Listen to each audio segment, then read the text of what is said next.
Among the thousands of graves scattered across the battlefields of Belgium, one has become particularly famous.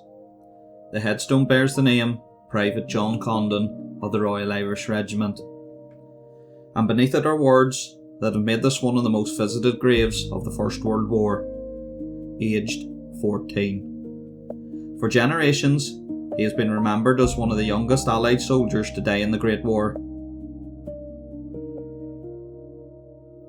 Today we follow the story of John Condon from his childhood in Ireland to the battlefields of Belgium, and discover how a boy so young became caught up in the horror of the First World War.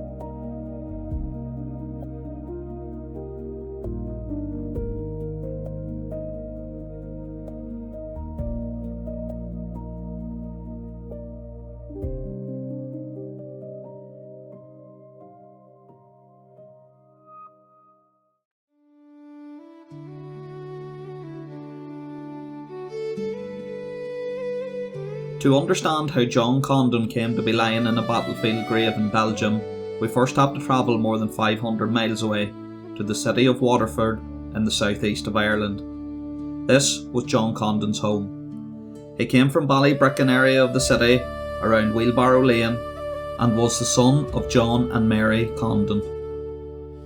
There are stories from within John's family that he had always wanted to become a soldier. He used to play hurling, and he used to use the hurl as a rifle, and said when he was old enough he'd become a soldier.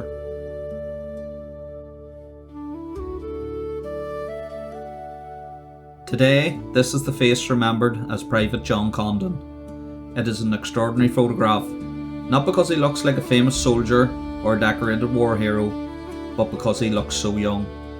And according to the records preserved by the Commonwealth War Graves Commission, he was.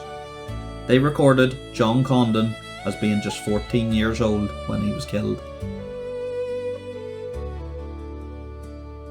On the 24th of October 1913, John enlisted at Waterford into the 3rd Battalion of the Royal Irish Regiment. This was before the First World War had even begun. The 3rd Battalion was a reserve battalion, men who could be called upon for regular service when required. And less than a year later, Europe was at war. Before we follow John across the channel, there is something we need to address. How was a boy, later recorded as just 14 when he died, allowed to get this far? The answer lies in his military paperwork. When John enlisted, the army recorded his age as 18. Whatever his true age on paper, John Condon was considered old enough to serve. And with Britain now at war, and reinforcements desperately needed, he was about to be sent overseas. In December 1914, John was transferred to the Second Battalion of the Royal Irish Regiment, and his journey to the Western Front began.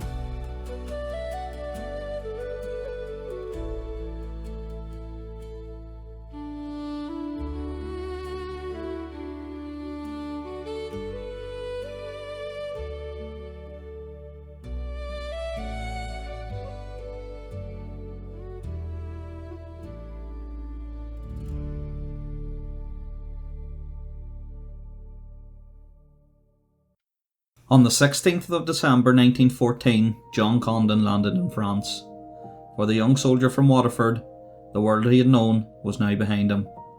But the battalion he was about to join had already experienced the brutal reality of this war. The 2nd Battalion of the Royal Irish Regiment had been among the original British troops sent to France in August 1914. They had fought at Mons, endured the long retreat that followed, and then in October suffered a catastrophe at a small French village called Ypres. On the 20th of October 1914, the battalion attacked and captured the village. But they had advanced too far. Isolated, exposed, and surrounded by German forces, the Royal Irish were overwhelmed. The battalion was almost destroyed. Hundreds of men were killed, wounded, or taken prisoner. What remained of the unit was eventually withdrawn from the line, and the 2nd Battalion of the Royal Irish Regiment had to be rebuilt. Men like John Condon were part of that rebuilding process. He had not been at Ypres, but he was joining the battalion whose ranks had been devastated just weeks before his arrival. For any illusion that this war might be an adventure, the stories being told by the survivors must have painted a very different picture.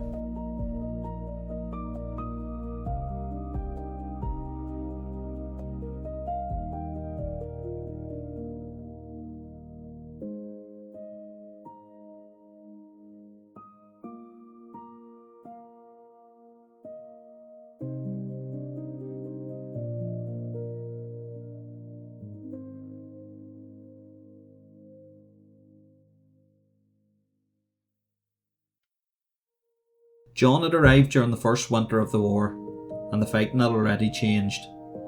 The great movements of the opening months were giving way to something that would come to define the Western Front: trench warfare.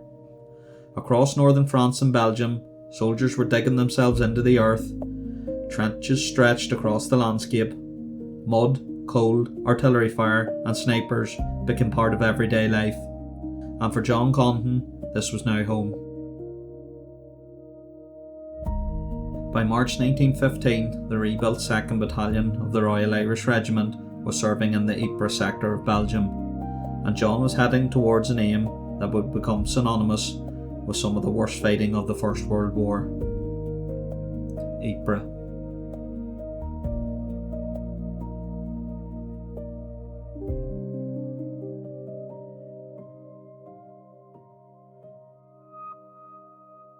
For months, British and Allied troops had fought desperately to hold this small corner of Belgium.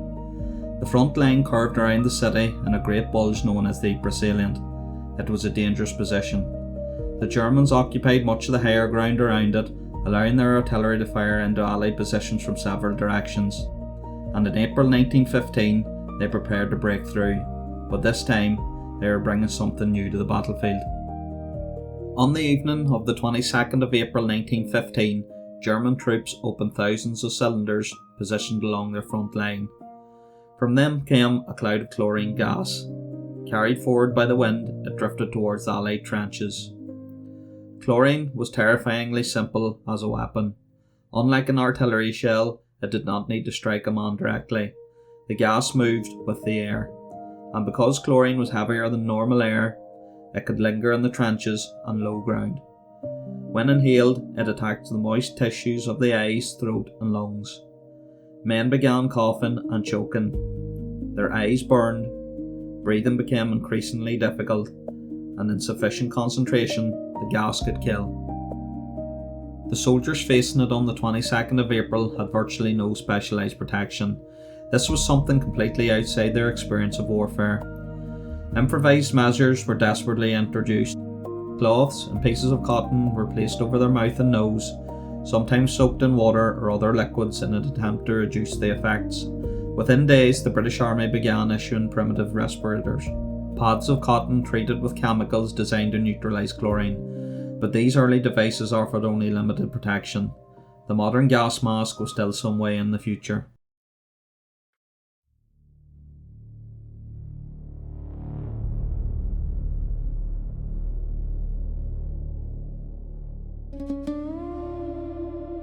John Condon had now been on the Western Front for several months.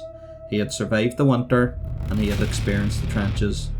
And throughout April and May, he would have known that the Germans were now using gas. The Germans continued attacking around Ypres, and by late May, the Second Battle of Ypres was reaching its final stage. In the early hours of the morning, the men of the 2nd Battalion Royal Irish Regiment were holding positions around the east of Ypres. John Condon was among them. Before dawn, the German attack began. Once again, gas was released towards the British lines, and this time the Royal Irish were directly in his path. The gas attack continued for hours. Men struggled to remain in their positions as the clouds engulfed the trenches. Some were overcome. Others attempted to withdraw from the gas, and behind it came the German infantry.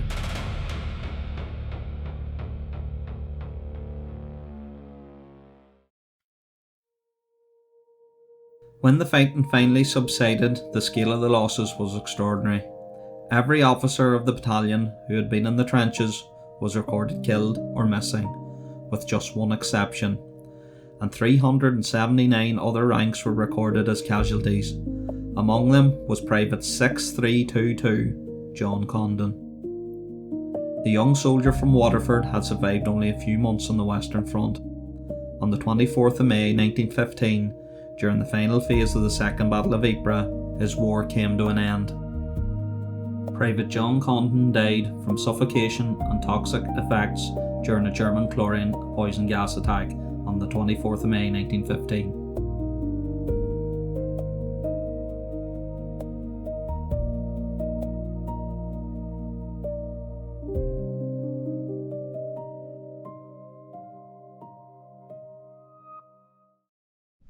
Today we stand here at the grave of Private John Condon of the Royal Irish Regiment. John came from Waterford in Ireland. Like so many young men of his generation, he left home during the First World War and became a soldier far from the people who knew and loved him. For many years he was remembered as the youngest soldier to die in the war, and his grave became a symbol of youth lost too soon. Standing here today, it is impossible not to think of how young he was, how much life still lay ahead of him, and how many futures across these battlefields were never fulfilled. We stand here for John, and for every young life taken too soon. A boy who should have known more summers, more laughter, more ordinary days. While others his age dreamed of tomorrow, he walked into a world of war. Looking at this grave, we are reminded how young John is too. May we leave this place remembering not only sacrifice, but the years that should have been lived, and the life that should have been longer. You were someone's son, you were someone's child, you are remembered. At the going down of the sun and in the morning, we will remember them.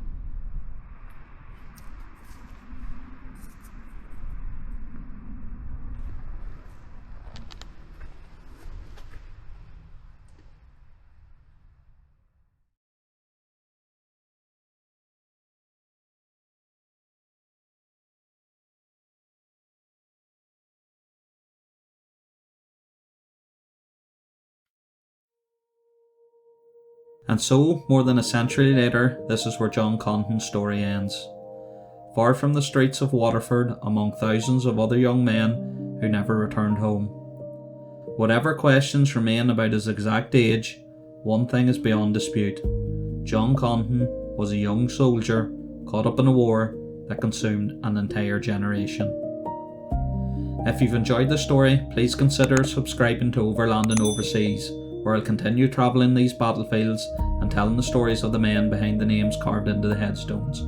And as always, we will remember them.